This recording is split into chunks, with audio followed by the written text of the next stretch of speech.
ती तुझ्याकडे बघते, कधी हसते, कधी अचानक शांत होते आणि तू तिथेच अडकून जातोस. रात्री झोपायच्या आधी शेवटचा विचार तिचाच, सकाळी उठल्यावर पहिलं नावही तिचंच. तू स्वतःलाच समजावतोस, ही फक्त अट्रॅक्शन नाही, हे काहीतरी वेगळं आहे. पण एक प्रश्न आहे, जर ती प्ररस तुला हवी असती तर तू अजूनही डाऊटमध्ये असतास का? तुला आठवतंय का, पहिल्यांदा ती तुझ्याशी बोलली होती तेव्हा तुझ्या मनात एक वेगळंच फीलिंग आलं होतं, जसं काहीतरी स्पेशल सुरू झालंय. त्यानंतर तिचं प्रत्येक हसू, तिचं प्रत्येक मेसेज, तिचं प्रत्येक काय करतोयस तुझ्यासाठी महत्त्वाचं झालं. तू तिच्या टायमिंगवर जगायला लागलास. ती ऑनलाईन आली की तू जागा, ती ऑफलाईन गेली की तू रिकामा. तुझ्या दिवसाची सुरुवात आणि शेवट दोन्ही तिच्यावर अवलंबून झाले आणि हळूहळू तू स्वतःला हरवायला लागलास. तुला वाटायला लागलं ती तुझ्यासाठी परफेक्ट आहे. तिच्यात काही फ्लॉज असले तरी तुला ते फ्लॉज पण क्यूट वाटायला लागले, कारण तू तिच्याकडे रियालिटीने नाही, तुझ्या फिलिंग्सने पाहत होतास. पण मग काही गोष्टी लक्षात यायला लागल्या. ती कधीच तुला फर्स्ट मेसेज करत नाही. तू मेसेज केलास तर रिप्लाय येतो, पण तू थांबलास तर कॉन्व्हर्सेशन संपते. तू तिच्यासाठी वेळ काढतोस, पण ती तुझ्यासाठी नाही. तू तिचं ऐकतोस, पण ती तुझं अर्धवट ऐकते. तू तिच्यासाठी अवेलेबल असतोस, पण ती तुझ्यासाठी कन्व्हिनियंट असते. आणि तरीही तू स्वतःलाच सांगतोस, कदाचित ती बिझी असेल, कदाचित तिला टाईम लागेल, कदाचित ती शाय असेल. तू रिझन्स तयार करतोयस, कारण ट्रूथ ॲक्सेप्ट करणं कठीण आहे. तुला माहितीये का, सगळ्यात मोठा ट्रॅप काय असतो? कदाचित. हा एक शब्द तुला रियालिटीपासून दूर ठेवतो. तू तिच्या ॲक्शन्स पाहत नाहीस, तू तिच्या पॉसिबिलिटीज पाहतोयस, आणि यामुळे तू स्वतःला हर्ट करतोयस. एक गोष्ट लक्षात ठेव, जिथे खरा इंटरेस्ट असतो तिथे कन्फ्युजन नसतो. जिथे अट्रॅक्शन असतं तिथे क्लॅरिटी असते. जर ती तुला हवी असती तर तुला गेस करावं लागलं नसतं.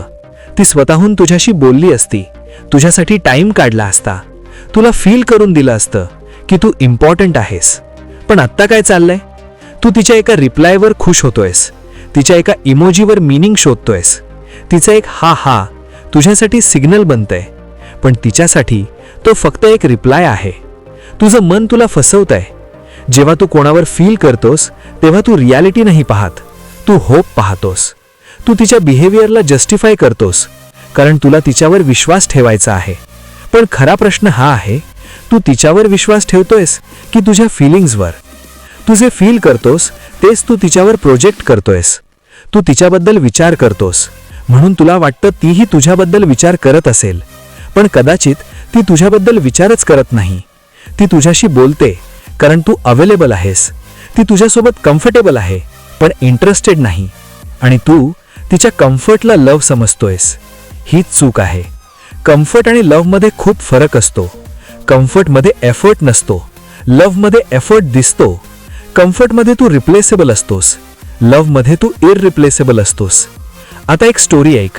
एक मुलगा होता.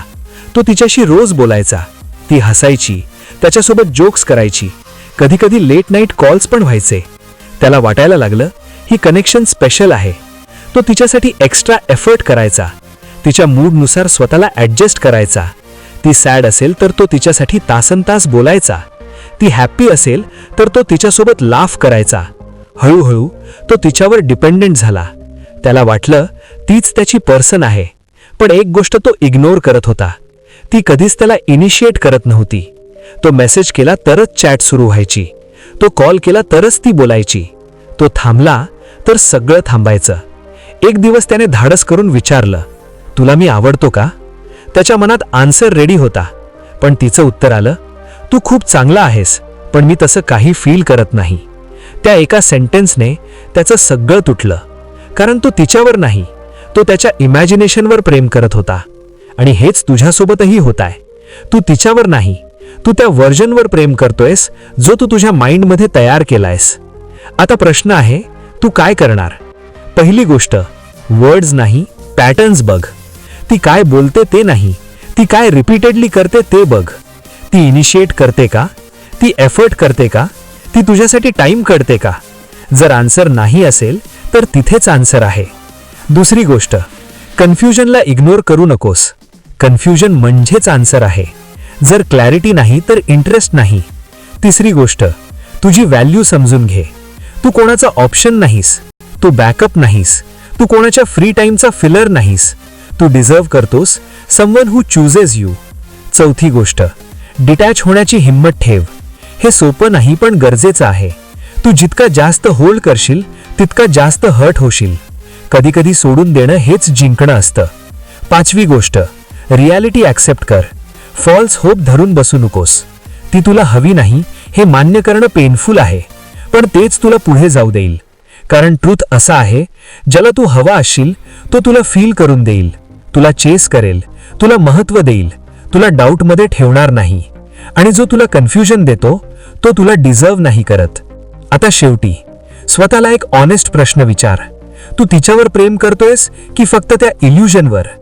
तू तिची रियालिटी ॲक्सेप्ट करतोयस की तुझी स्टोरी जगतोयस? जर आज तू स्वतःशी प्रामाणिक राहिलास तर उद्या तू स्वतःला वाचवशील आणि कदाचित तुला अशी व्यक्ती मिळेल जिला तुला प्रूव्ह करायची गरज नाही, जिला तुझी किंमत माहीत असेल, जिला तू हवा असशील. पण तोपर्यंत स्वतःला हरवू नकोस, स्वतःची व्हॅल्यू कमी करू नकोस, कारण शेवटी जगात सगळ्यात महत्त्वाचं आहे तू स्वतः. जर हा व्हिडिओ तुला थोडासा जरी रिलेटेबल वाटला असेल तर कमेंटमध्ये रियालिटी चेक लिहा आणि अशाच डीप माइंड बदलणाऱ्या कॉन्टेंटसाठी सबस्क्राईब करायला विसरू नको. चॅनल आहे माइंड प्ले मराठी.